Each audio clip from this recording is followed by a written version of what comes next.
And I never will forget Buddy Parrott jumping up on top of the hood of our car back in the day.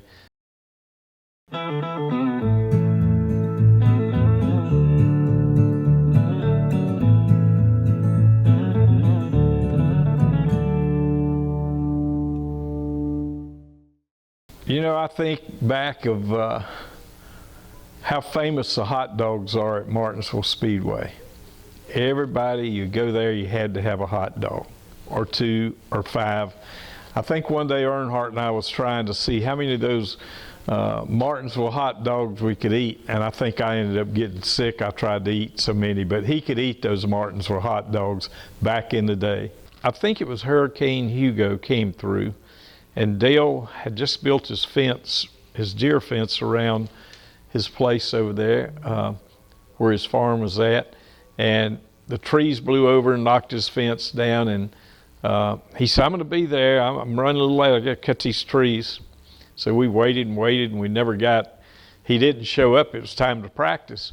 So we put Jimmy Hensley in the car, who gets around Martinsville good. So Dale was there and watched Jimmy set his car on the pole that day up there. So I'll never will forget the look on his face when he's standing on the outside looking in and seeing somebody else driving his car. Jimmy would have run good. I think we ran second that day. I can't remember, but we really ran well. I think we ended up running second that day. Yeah, you know, I think back when it wasn't a garage and you just parked on pit road and parked in behind your trucks. And, you know, they had the one little concession stand, the one bathroom. All the families that were local would come up there, and we'd park and we'd picnic out around the back of our cars. It was sort of a family atmosphere. And I remember when Austin and Ty would take them up there, and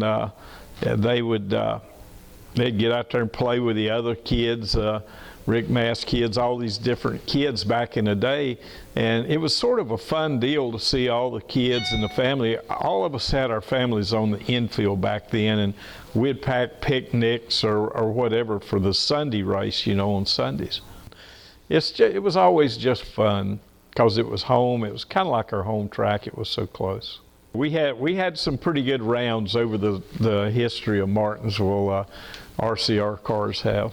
It's a long day, and if you've ran that hard and you're in a position to win or a position to have a really good top 5, and you start getting pushed around, your tempers really grow thin, and you want to kind of give somebody back and let them know that you're there. And we've spun out, we've been spun out, and we've spun other cars out. So that's just good old short track Martinsville racing. I remember old Dave Marcus telling a story about Dale was beating on him one day, or Dale was telling the story about first time he had a run-in with Dave Marcus up there, and he was beating on Dave a little bit, and I think Dave had a really good ride back in that day when Dale was there, and Dale come off of the back stretch back there off of 2, and Marcus spun him all the way down the back stretch, so he learned then if you mess with Dave Marcus, more than likely you're going to get spun out. The guys were a lot more rawer and tougher acting, being, not that some of them aren't today, but